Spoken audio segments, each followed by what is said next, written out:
Hello everyone, आप सबको मेरा नमस्ते and I hope all of you are doing well. Happy Ram Navami to all of you. और राम जी के बारे में मेडिटेट करें, उनके गुणों को जानें और थोड़ा-सा भी उनसे अगर हम जानें, उनको मेडिटेट करते हुए हम में वो आ जाए, तो world will be a very happy place, मैं ऐसा मानती हूँ।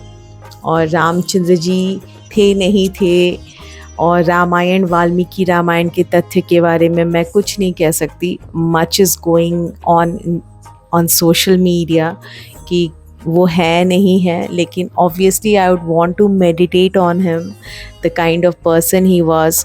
एंड ऐसा कहा जाता है कि अगर वो भगवान ने अवतरित लिया इस धरती पर मनुष्य के फॉर्म में और पुरुषोत्तम में श्री रामचंद्र जी थे, तो भगवान हमको क्या चाहते हैं मैसेज देना कि मनुष्य को कैसा होना चाहिए। So these are the things that I will meditate on this episode today. और thank you so much. Valmiki Ramayan के बालकांड को मैंने संपूर्ण कर दिया है पढ़कर, एंड जो कि दिवाली के दिन मैंने एक आप सबको प्रॉमिस किया था कि मैं पढ़कर सुनाऊंगी, एंड फाइनली फर्स्ट कांड is finished. And thank you, आप बहुत पेशेंटली मेरा साथ दिए, जिन्होंने भी साथ दिया, एनकरेज किया। और एक और अनाउंसमेंट मुझे करना है कि फ्रॉम नाउ ऑन अयोध्या कांड जो स्टार्ट होगा मेरे दूसरे चैनल @मेक सेंस विद ममता, एक चैनल है जहाँ पर मैं पौराणिक कहानियाँ बोलती हूँ इन एनिमेटेड फॉर्म। और ये पैटर्न भी कुछ वैसा ही चल रहा था, तो मुझे लगा कि मुझे उसी चैनल में से अपलोड करना चाहिए। और ये जो चैनल है, यहाँ पर हम कॉन्वर्सेशन करेंगे ऑन डिफरेंट टॉपिक्स जो कि हमारे हित के लिए होगा। एंड ऑल्सो मैं रामायण के बारे में मैं अभी तक क्या क्या समझी और आगे पढ़ती जाऊंगी, वो भी मैं आप लोगों के साथ शेयर करूंगी। तो आज बालकांड से मेरे टेक अवेज़ क्या क्या हैं वो मैं आपके साथ शेयर करूंगी। और आप भी कमेंट्स में प्लीज़ बताइए कि आपने क्या क्या सीखा और क्या क्या लोगों को जानना चाहिए इसके बारे में। स्टार्टिंग में नारद जी से वाल्मीकि जी पूछते हैं कि कोन्वस्मिन् सांप्रतम लोके गुणवान कस्य वीरवान धर्मज्ञश्च कृतज्ञश्च सत्यवाक्यो दृढ़व्रतः। मतलब इस संसार में इस समय कौन गुणवान, वीर्यवान, धर्मज्ञ, उपकार मानने वाला, सत्यवक्ता और दृढ़ प्रतिज्ञ कौन है? सदाचार से युक्त, समस्त प्राणियों के हित साधक, विद्वान, सामर्थ्यशाली और एकमात्र प्रिय दर्शन पुरुष कौन है? And then this line is very important कि मन पर अधिकार रखने वाला, क्रोध को जीतने वाला, कांतिमान और किसी की भी निंदा नहीं करने वाला कौन है? संग्राम में कुपित होने पर किससे देवता भी डरते हैं?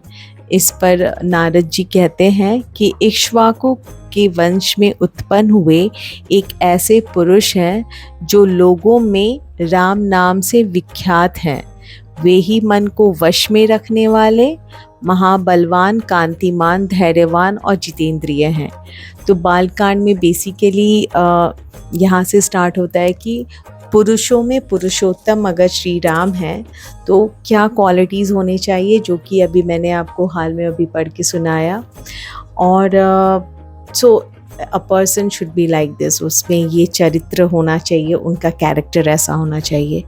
एंड देन फिर आगे मैंने ये जाना, मेरा दूसरा टेक अवे था कि रामचरितमानस और डिफरेंट प्लेटफॉर्म्स में ये भी बताया जाता है कि विष्णु जी के अवतार थे श्री रामचंद्र जी, और लक्ष्मण जी शेषनाग के अवतार माने जाते हैं।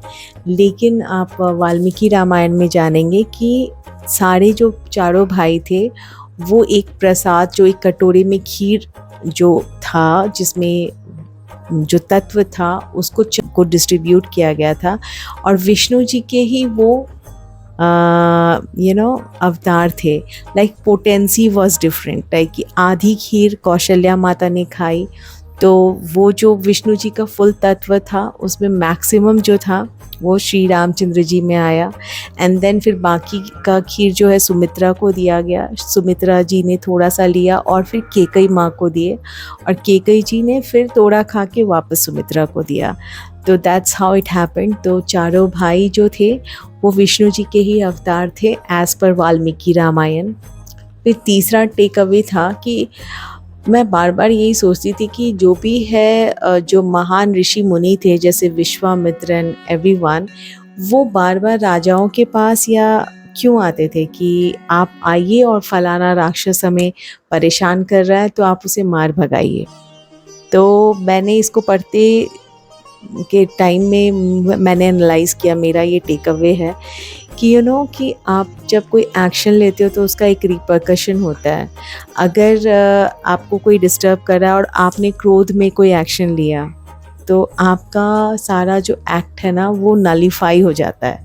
तो विश्वामित्र जी ने ब्राह्मणत्व की प्राप्ति के लिए जितने सारे यज्ञ किए थे, तो वो नहीं चाहते थे कि उनके हज़ारों वर्ष की तपस्या एक क्रोध की वजह से, एक एक्शन लेने की वजह से वो नष्ट हो जाए।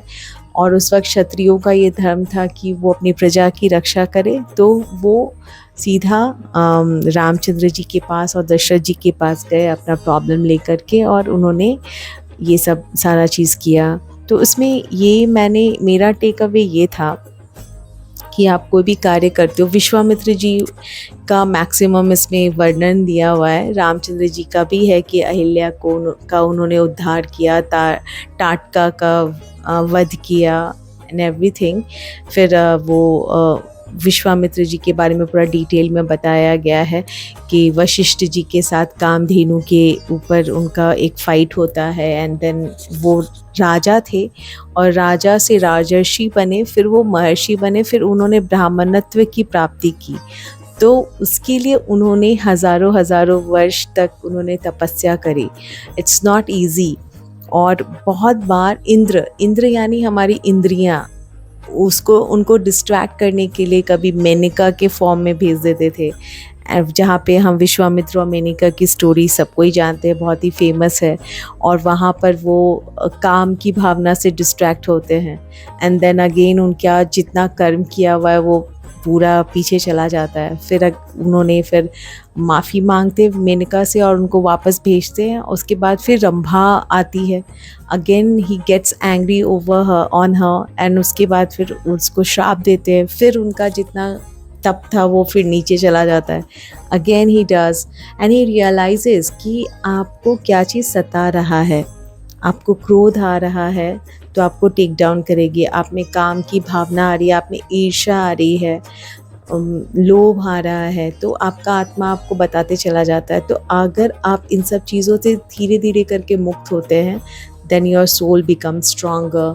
और जैसे इसमें कहा गया है कि रामचंद्र जी किसी की निंदा नहीं करते थे, मन को कंट्रोल में रखते थे, एंड सो मैनी थिंग्स, कि ये सारा चीज़ एक जन्म में तो पूरा नहीं हो सकता, लेकिन अगर हम इतना सब कुछ राम जी के ऊपर डेडिकेट करते हैं कि हमारी इस पावन धरती पर, हमारे देश में, अयोध्या की नगरी में वो जन्म लिए थे, तो उनकी कुछ क्वालिटीज़ तो हम जान ही सकते कि, और हम अपने अंदर उसको उतार सकते हैं। तो मेरा टेक अवे था कि आप कोई भी गलत चीज़ करते हैं और जो 7 डेडली सिंस, काम, क्रोध, लोभ, मोह, मात्सर्य, ईर्ष्या जो भी है, और भी जो आपकी एनर्जी को टेक डाउन करती है, अगर आप उसके बहकावे में आ जाते हैं तो आपका सारा कर्म ख़त्म हो जाता है। वो कहा जाता है ना कि इतना सब कुछ अच्छा किया और एक अगर गलती हो गई तो आपका सारा लोग फोकस करते हैं आपकी गलतियों पे। तो कर्मा का थ्योरी भी मुझे अभी तक पढ़ के यही लगा कि एक बार अगर आपने अच्छा किया तो अच्छा करते रहना है consistently to be a good person, otherwise again everything will come down. और उसके बाद फिर आपको you can't afford to make mistakes. तो मेरा टेक अवे यही था कि ग्रोथ पे कंट्रोल करना है, सारे डिस्ट्रैक्शंस पे कंट्रोल करना है, अपने आत्मा को चेक करना है कि are you carried away by all the negative things, what is taking down your energy, और अपने एनर्जी को आपको कैसे मेंटेन करना है, आपको क्या टेक डाउन कर रही है, आपके अंदर कौन सी क्वालिटी है, आप उसे चेक करें।